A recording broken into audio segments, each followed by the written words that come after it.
Welcome back. Let's do question 312.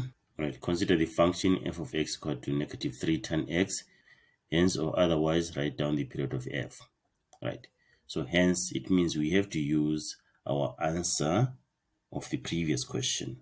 So we managed to sketch our graph in the previous question, and we can see that our graph is repeating itself.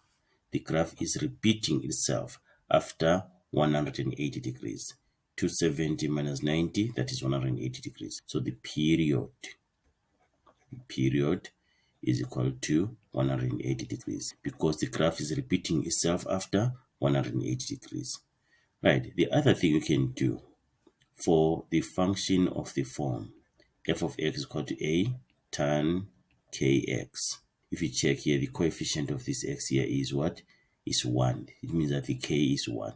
Just remember that for the function of the form a tan kx, period is equal to 180 degrees divided by k. And then in this case, our k is 1, so it's going to be 180 degrees divided by 1, which is 180 degrees, okay? 180 degrees. 1, because here there is what? An invisible 1 before x.